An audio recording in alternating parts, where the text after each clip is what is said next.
ظالم چڑیل۔ ایک دفعہ کا ذکر ہے کہ گھنے جنگلوں میں ایک غریب لکڑہارا رہتا تھا۔ اس کے 2 بچے تھے۔ اس کے بیٹے کا نام بابر اور بیٹی کا نام انم تھا۔ لکڑہارا اور اس کی بیوی بچوں کے لیے کافی محنت کرتے تھے۔ وہ بہت ہنسی خوشی اپنی زندگی گزار رہے تھے، لیکن افسوس وہ یہ خوشی کی زندگی کچھ عرصہ گزار سکے۔ اچانک لکڑہارے کی بیوی مر گئی۔ چند مہینوں کے بعد لکڑہارے نے دوسری شادی کر لی۔ بابر اور انم کو تو سوتیلی ماں مل گئی، لیکن ماں کا پیار نہ ملا۔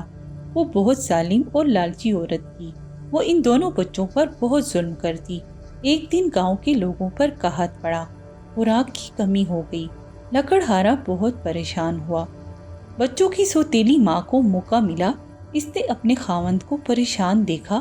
اس نے لکڑہارے سے کہا وہ اپنے ان دونوں بچوں کو لے کر جنگلوں میں جائے اور ڈھیر ساری لکڑیاں اکٹھی کر کے لائے۔ کچھ دیر تک لکڑہارا سوچتا رہا اور پھر اس نے بیوی کے فیصلے پر رضامندی ظاہر کی۔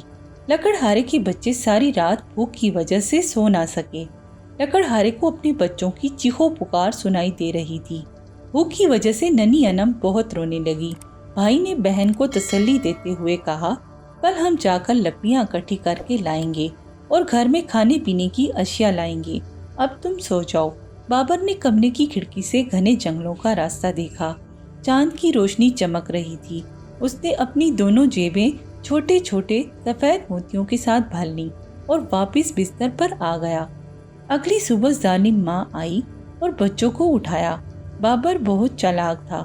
وہ اپنی ماں کا رویہ سمجھ گیا اور سوچنے لگا یہ ہمیں گھر سے نکالنے کا بہانہ بنا رہی ہے۔ اسی وقت ان کا باپ آ گیا۔ وہ اپنے باپ کے ساتھ بہت ہی گھنے جنگل کی طرف روانہ ہوئے۔ بابر نے سارے راستے وہ چھوٹے چھوٹے سفید موتی پھینکنے شروع کر دیے۔ آہستہ آہستہ اندھیرا چھانے لگا۔ لکڑہارا اور اس کے بچے بہت تھک چکے تھے۔ بچوں نے تھوڑی دیر آرام کرنا چاہا۔ لکڑہارے نے چھوٹی موٹی لکڑیاں اکٹھی کی اور آگ جلائی۔ بچے سو گئے اور لکڑہارا گھر کی طرف چلا گیا۔ بچوں کی آنکھ کھلی۔ انہوں نے اپنے باپ کو غائب پایا۔ ننھی انم بہت خوفزدہ ہوئی۔ بابر اور انم نے واپس گھر کا رخ کیا اور ان چھوٹے سفید موتیوں کو ڈھونڈتے ڈھونڈتے گھر پہنچ گئے۔ لکڑہارا اپنے بچوں کو دیکھ کر بہت خوش ہوا۔ ان کی سوتیلی ماں انہیں دیکھ کر بہت ناخوش ہوئی کیونکہ اس کا منصوبہ ناکام ہو گیا۔ اس نے سوچا کہ اب بچوں کو اس گھر سے کیسے دور کیا جائے۔ ایک دفعہ پھر وہ اپنے خاوند کے پاس گئی اور کہنے لگی یہ خوراک ہم سب کے کھانے کے لیے کافی نہیں ہے، ان بچوں کو بھوکا مر جانے دو، ہم سب کو زہر لا دو۔ لکڑہارا کافی تھکا ہوا تھا اور آرام کرنے چلا گیا۔ اگلے دن پھر بابر اور انم کو لے کر گھر سے جنگل کی طرف روانہ ہو گیا۔ بابر نے روٹی کے چند ٹکڑے اپنے پاس رکھ لیے اور راستے میں پھینکتا رہا۔ لکڑہارا پھر بچوں کو جنگل میں اکیلا چھوڑ کر گھر چلا گیا۔ بچے جنگل میں اکیلے بھٹکتے رہے اور وہ ٹکڑوں کی تلاش میں جنگل میں نکلے، لیکن افسوس وہ روٹی کے ٹکڑے پرندے کھا چکے تھے۔ بابر بہت گھبرایا۔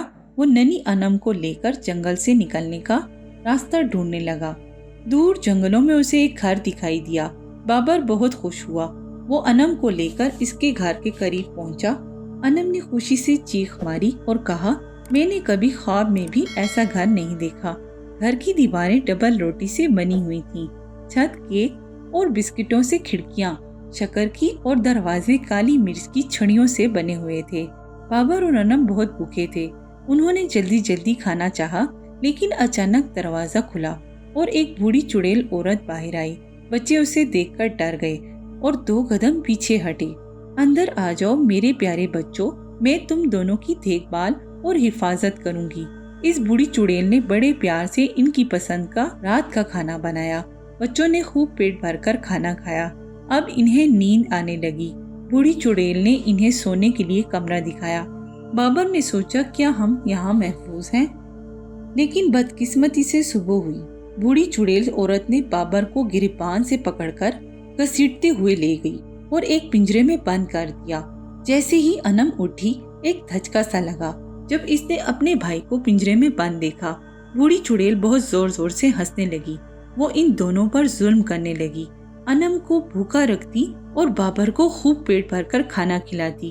اس نے انم سے کہا جب تمہارا بھائی موٹا ہو جائے گا میں اسے بھون کر کھا لوں گی۔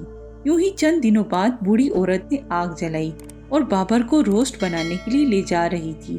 انم یہ سب دیکھ رہی تھی۔ اس نے بوڑھی عورت کے سر میں میز کا وار کیا اور وہ بے ہوش ہو گئی۔ انم اور بابر خوشی سے ناچنے لگے اور بوڑھی عورت کے چھپے ہوئے خزانے کی تلاش کرنے لگے۔ بوڑھی چڑیل نے اپنا خزانہ ایک تہہ خانے میں چھپا رکھا تھا۔ بچوں نے وہ سب سمیٹا اور گھر کی طرف جانے لگے۔ آخر کار گھنے درختوں کے پیچھے ان کا گھر نظر آ گیا۔ وہ بھاگ کر گھر کی طرف آ گئے۔ ان کا بوڑھا باپ باہر لکڑیاں کاٹ رہا تھا۔ اچانک اپنے بچوں کو دیکھ کر وہ بہت خوش ہوا۔ ان کی ماں مر چکی تھی۔ خوش قسمتی سے بابر اور انم نے اس چالاک اور ظالم چڑیل سے چھٹکارا حاصل کیا اور اپنے غریب باپ کو سارا خزانہ دے کر ہنسی خوشی اپنی زندگی گزارنے لگے۔